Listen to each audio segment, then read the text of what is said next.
Obama bitch slapped GM and Chrysler. He basically came down and said, you know what, your plan sucks, and we're not buying it. He gave GM 60 days to come up with a new plan because they had already been given some time after getting their original bailout to get their plan together, and he didn't like it.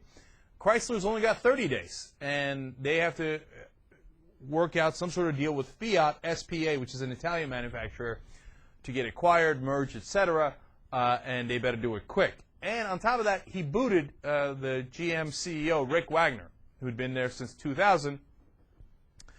Rick is now licking his wounds, and he's trying to feel better about himself, especially because he got a retirement fund worth $20 million, of course, as he left. Now, one of the things that Obama didn't like was that they had not renegotiated the contracts yet with the union, as well as some other folks. And he said, you got to cut their pay. Come on now, let's go. Let's cut their pay already. And I know it's a tough situation, and that might be the right thing to do. Okay, so don't get me wrong on that.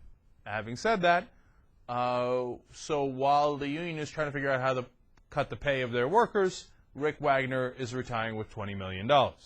Now, in the previous, I want to be fair here. In the previous bailout of GM, they had already put in a provision saying that the executives cannot get any kind of award for leaving, which was in the past, hey, they get fired and they get millions upon millions of dollars. That's not what's happening here. It's just that his retirement fund, his pension, if you will, for being the CEO, is up to $20 million. That's because he's already been compensated for the years that he was an executive at GE, $63 million. Now, these are the guys that go to the unions all the time and say, you're making too much money. You're making $30 an hour when you should be making $27 an hour. Somebody get me my $63 million. Right? Anyway, so Rick Wagner's gone. And Obama thought that this would, of course, quell some of the concerns about whether he was being tough enough in all these bailouts. And one Democratic aide was quoted as saying, well, the Republicans can't say anything about this, right? Oh, come on. You serious? You're that naive? Of course, Republicans instantly on the attack. They were like, I can't believe he took it out on GM, and look at what he said. But earlier, the Republicans had said that we shouldn't give any money to GM, and that we weren't being tough enough, and that everybody should be fired. Now, all of a sudden, they're complaining that Obama was too tough on GM. But, of course, the reality is the Republicans don't care about GM or anything, or the workers. They care about the CEOs. They're mad that the CEO got fired. What they had wanted all along, to be fair, they were consistent on this, was to make sure that the workers' wages got cut. They said, no, Obama, you misunderstood us. We didn't say punish the guy who actually caused the problem by his mismanagement. We meant punish the workers.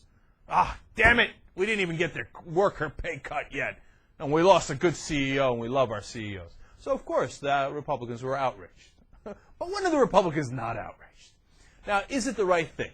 That's the important issue for all of us who care to do the right thing. And that's a tough question.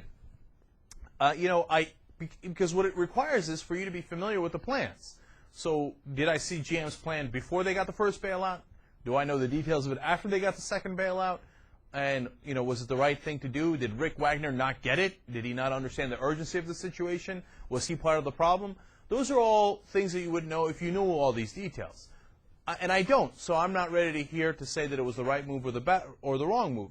On the surface, it seems to be, something that I could trust Obama on. Not because I trust Obama on all these financial matters. As you all know, I've got a lot of issues with his Treasury Department, and I'm not overflowing with trust. But it seems like GM and Chrysler did not straighten themselves out in the time that they were given, and in that case, there needs to be consequences. So this was one of the consequences.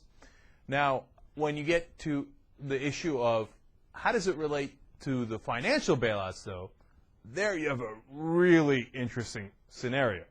Because on the one hand, when it comes to the car companies, they're ready to cut and slice and dice and say, you're gone.